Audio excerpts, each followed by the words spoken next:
ഇന്നത്തെ എൻ്റെ യാത്ര ആലപ്പുഴ ജില്ലയിലെ കായംകുളത്തു നിന്നും പുനലൂർ റൂട്ടിലേക്ക് വരുമ്പോൾ വെട്ടിക്കോട് നാഗരാജ ക്ഷേത്രം,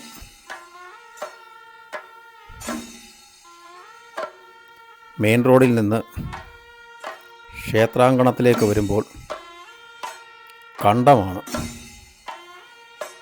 കണ്ടത്തിൽ കൂടി വാഹനം ഓടിച്ചു വേണം ക്ഷേത്ര മുറ്റത്തേക്ക് വരാൻ.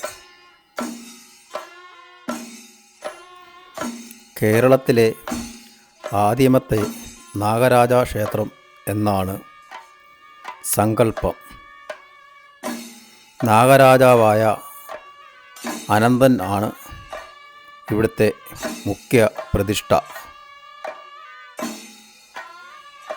അനന്തൻ്റെ പുറത്ത് സാക്ഷാൽ ആദിനാരായണനായ മഹാവിഷ്ണു ശയിക്കുന്നു എന്നാണ് വിശ്വാസം.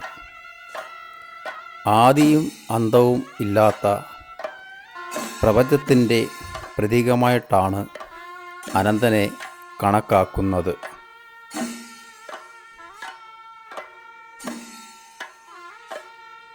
തിരുമൂർത്തികളായ ബ്രഹ്മാവ്, വിഷ്ണു, ശിവൻ എന്നിവയുടെ ചൈതന്യം ചേർന്ന സങ്കല്പത്തിലാണ് അനന്തശേഷൻ്റെ പ്രതിഷ്ഠ. പരമശിവനൊപ്പം അനിഷ്ടനാഗങ്ങളെയും ഇവിടെ പ്രതിഷ്ഠിച്ചിട്ടുണ്ട്.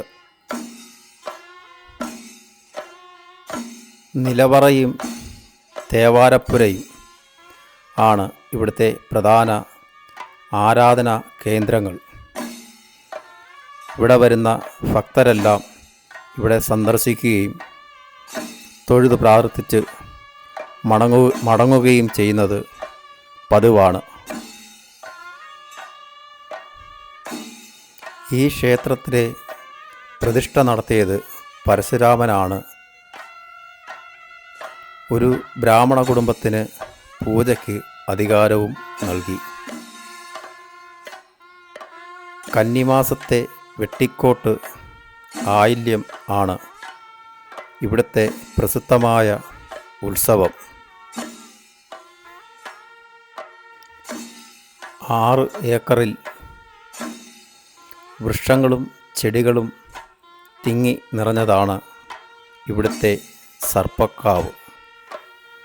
സർപ്പക്കാവിൽ നാഗരാജാവും നാഗയക്ഷി അമ്മയും ആണ് പ്രധാന പ്രതിഷ്ഠ. പരശുരാമൻ മണ്ണു വെട്ടിക്കൂട്ടി അനന്തനെ പ്രതിഷ്ഠിച്ചു. അതുകൊണ്ട് ഈ സ്ഥലത്തിന് വെട്ടിക്കോട് എന്ന പേര് ലഭിച്ചു എന്നാണ് മറ്റൊരു വിശ്വാസം. ആദ്യത്തെ നാഗരാജ ക്ഷേത്രം ആയതുകൊണ്ട് ഈ ക്ഷേത്രത്തിന് ആദിമൂലം എന്ന് ഒരു പേര് ഉണ്ട്. വെട്ടിക്കോട്ട് ക്ഷേത്രത്തിലെ ഏറ്റവും സവിശേഷമായ ഉത്സവം കന്നിമാസത്തിലെ ആയില്യം ആണ്. ഈ ദിവസത്തെ വെട്ടിക്കോട്ട് ആയില്യം എന്നാണ് അറിയപ്പെടുന്നത്. ദൂരദിക്കിൽ നിന്ന് വരെ അന്നേ ദിവസം ഭക്തർ ഈ ക്ഷേത്രത്തിൽ എത്തിച്ചേരുകയും നാഗരാജാവിനെ ഭക്തിപൂർവം തൊഴുകയും പ്രാർത്ഥിക്കുകയും ചെയ്യുന്നു. കന്നിമാസത്തെ ആയില്യം ദിനത്തിൽ സർപ്പശ്രേഷ്ഠൻ്റെ തിരു എഴുന്നള്ളത്തും അന്നേ ദിവസം ഉണ്ടായിരിക്കും. വെട്ടിക്കോട്ട് ക്ഷേത്രവുമായി ബന്ധപ്പെട്ട മറ്റൊരു സങ്കല്പമാണ് മൂലസ്ഥാനവും നിലവറയും. പരശുരാമൻ ക്ഷേത്രപ്രതിഷ്ഠാ കർമ്മം നടത്തിയതിന് ശേഷം നിത്യപൂജാ കർമ്മങ്ങൾക്ക് വേണ്ടി പരദേശത്തു നിന്നും ബ്രാഹ്മണ പുരോഹിതന്മാരെ കൊണ്ടുവന്നു.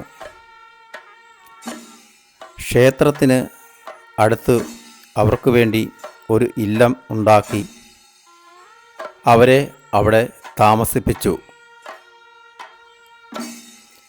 16 കെട്ടായിരുന്ന ഈ ഇല്ലത്തിന് തേവാരപ്പുരയും അതിനോട് അനുബന്ധിച്ച് സർപ്പങ്ങൾക്കായി നിലവറയും ഉണ്ടായിരുന്നു.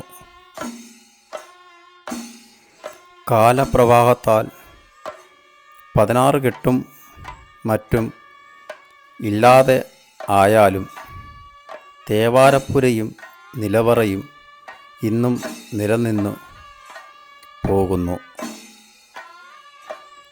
ഈ സ്ഥാനത്തെയാണ് നിലവറയെന്നും മൂലസ്ഥാനമെന്നും ഭക്തർ വിളിച്ചു പോകുന്നത്. സർപ്പബലി, അഷ്ടനാഗ പൂജ, 100 പാലും, പാൽപ്പായസ ഹോമം, രാഹുദോഷധാര, ഉരുളി കമഴ്ത്തൽ, കുറ്റും മുട്ടയും, പുള്ളുവൻ പാട്ട് എന്നിവയാണ് ക്ഷേത്രത്തിലെ പ്രധാന വഴിപാടുകൾ.